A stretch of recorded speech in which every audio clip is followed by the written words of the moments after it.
It was about 1 a.m. in the morning when our trip to Cairo started.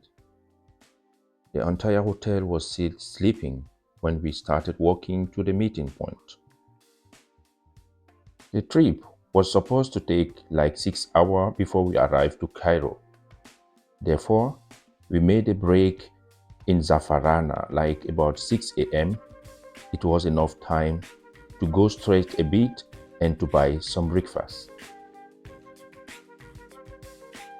We were about 50 tourists in a bus going to Cairo in order to discover that beautiful city and its pyramids, and especially the Museum of Cairo.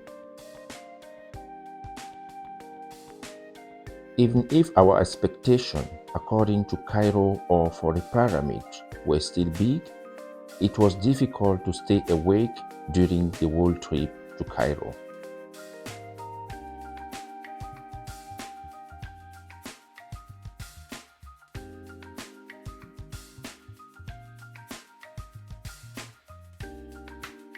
As we all know, it hardly rains in the desert, but on this specific day, it began to rain as we drove through the desert all the road long.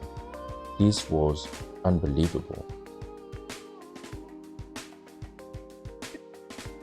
As the time went by, we got closer to Cairo step by step, and we saw the first building through the bus window.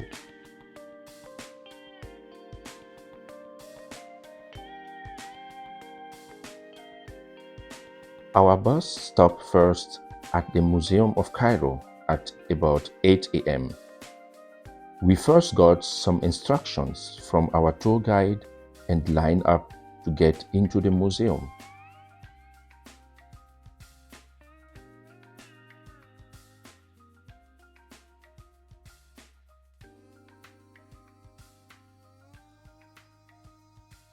The Egyptian Museum in Cairo was established in 1902 and is still today one of the biggest museums dedicated to the Egyptian antiquities. A lot of tourists from all over the world come here to the Egyptian Museum in Cairo to see more than 120,000 items from the Egyptian antiquities.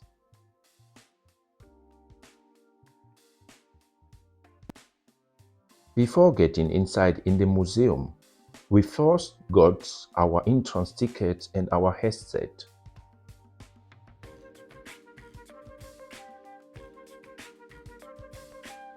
During the Egyptian Revolution in 2011, the museum was broken in two and some artifacts were damaged and over 50 objects were stolen.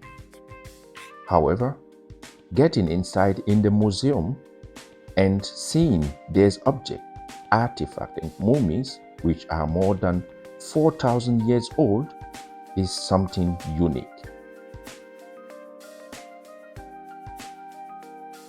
Our guide started first by explaining to us how and where Egyptians were mummifying their dead people at that time. The mummification process takes about 70 days.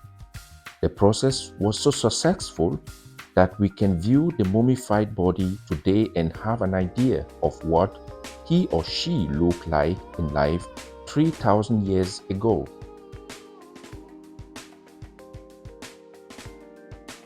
After the mummification, the Egyptians used to put their most important people like pharaohs and other rich personalities in such a coffin called sarcophagus.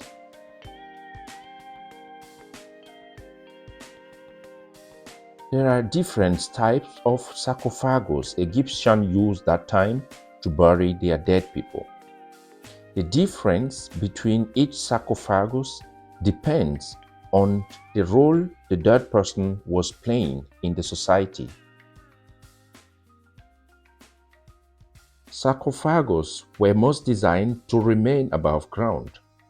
The earlier sarcophagus were used by Egyptian pharaohs of the Third Dynasty, which reigned like 2000 years before Christ.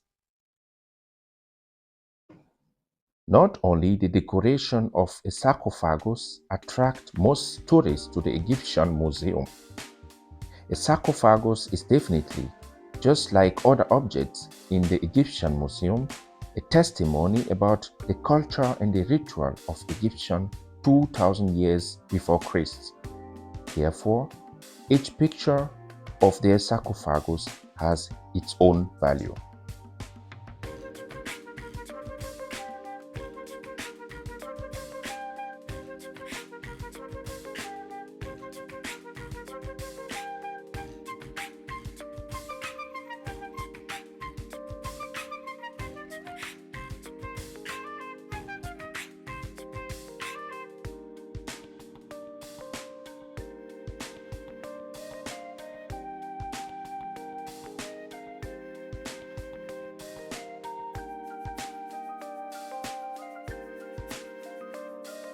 These objects you can see now were found in the grave of Yuya and Toya, the great-grandparent of Tutankhamun.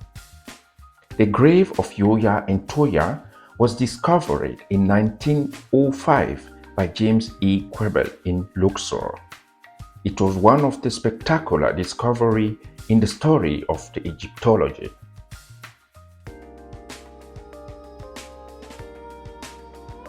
We continue discovering the museum, looking at the impressive object, and taking some pictures as soon as is allowed. In fact, if you visit the Egyptian Museum in the future, please be careful by taking pictures because not all objects can be photographed. For example, those objects discovered in the grave of Tutankhamun cannot be photographed.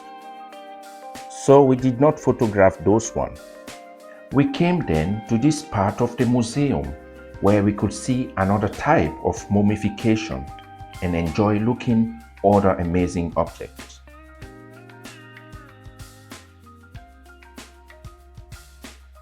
We enjoyed visiting the Museum of Cairo. It's a unique experience. If you ever travel to Egypt, make sure you visit this museum.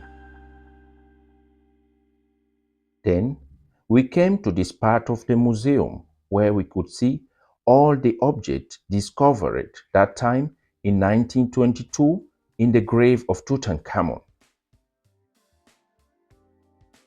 We got inside to see these objects, but we were not allowed to take any picture of them.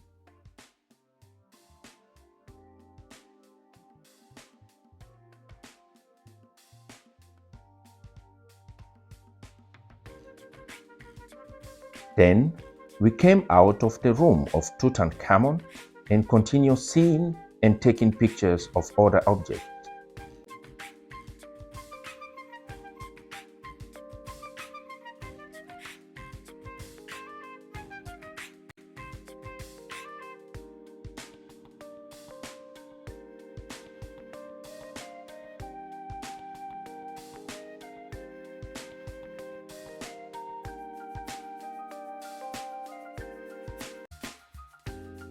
This coffin you can see right now is another type of sarcophagus.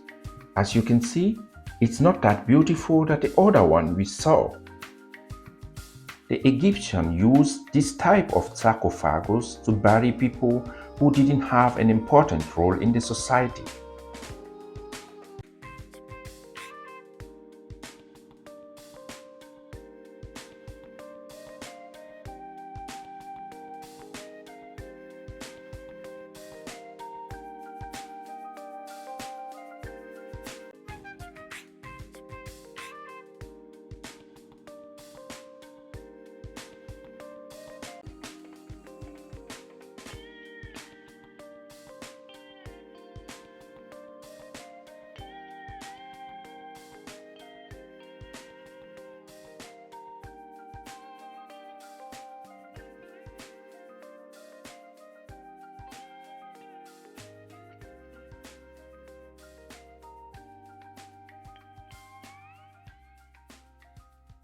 Our guide tour inside in the museum brought us even to this place where we could see the statue of great personalities, like here the pharaoh Khafra, who built the second pyramid of Giza.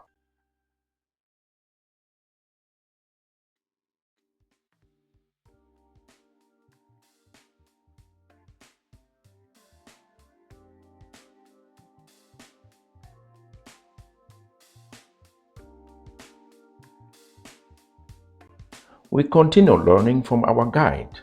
In Cairo, most tourist guides can speak English, and some of them, like our, can even speak German.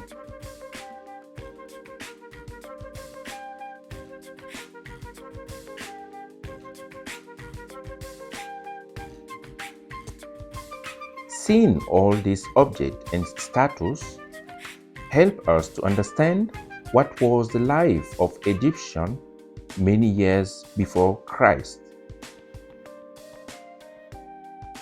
We completed our tour in the museum by visiting the shop where they sell some souvenirs. After that, we prepared to continue with the next tour.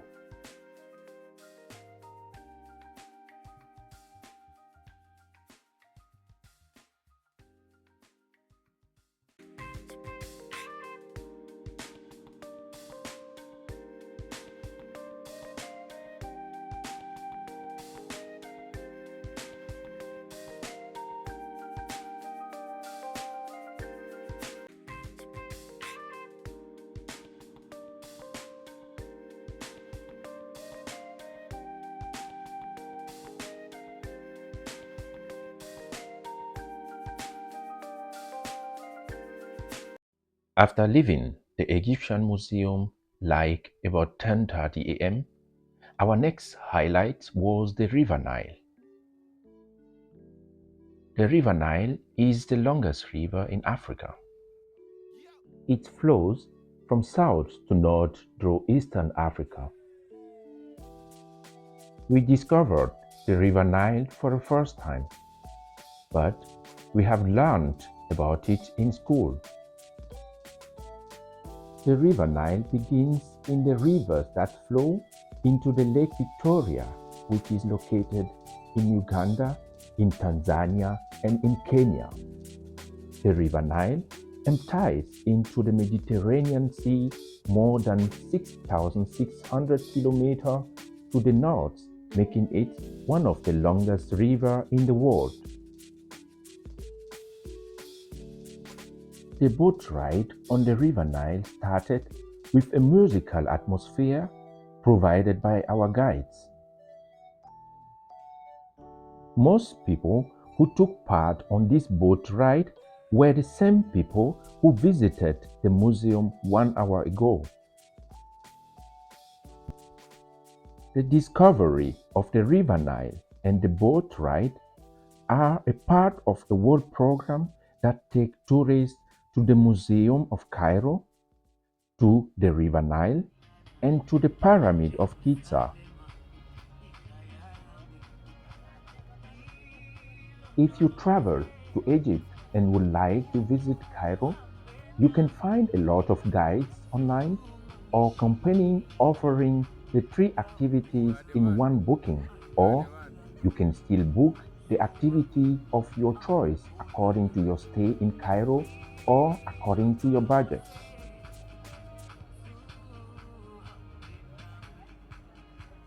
We continue enjoying the view of the River Nile. Then we got the information from our guides that the River Nile separates two cities.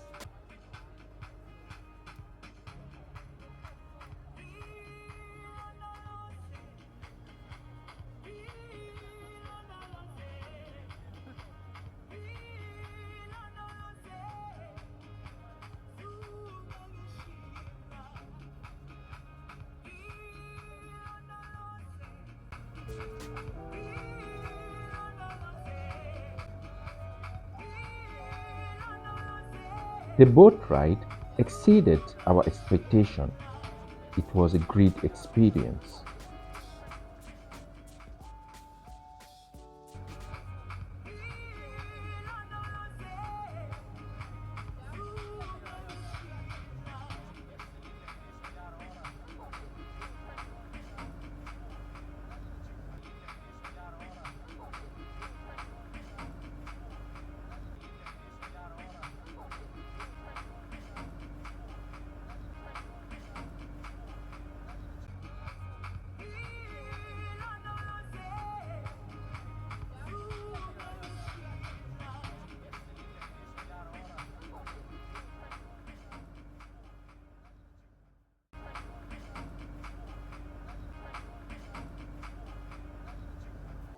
After that, we were driving to the pyramids of Giza, and suddenly the pyramid appeared from the horizon, like protecting the city of Giza. The closer we got to the pyramid, the more excited we became, because the pyramids are monuments we only saw on television or read about in books.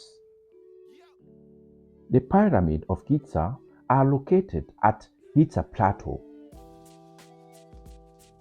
The Giza Plateau is a limestone plateau in Giza, the site of the fourth dynasty, which include the Pyramid of Khufu, the Pyramid of Khafre, and the Pyramid of Menkaure. The Giza Plateau also includes the Great Sphinx, several cemeteries, a workers' village, and an industrial complex.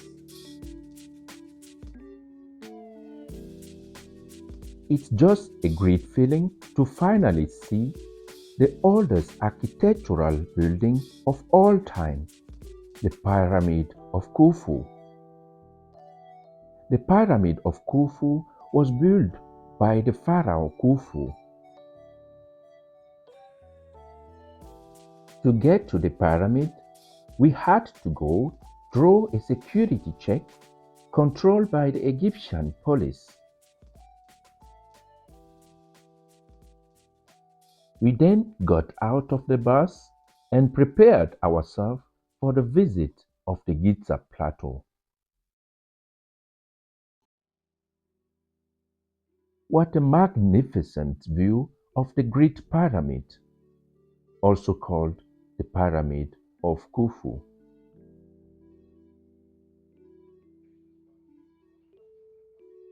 In order to get to the Giza Plateau and see the pyramid, we were given a ticket which was included in the program.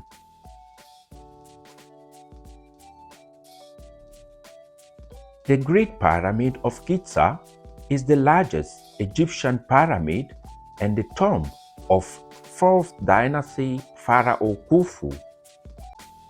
According to the Egyptian story, the Sphinx of Giza was built by the Pharaoh Khafre as a guard to the Pyramid of Giza.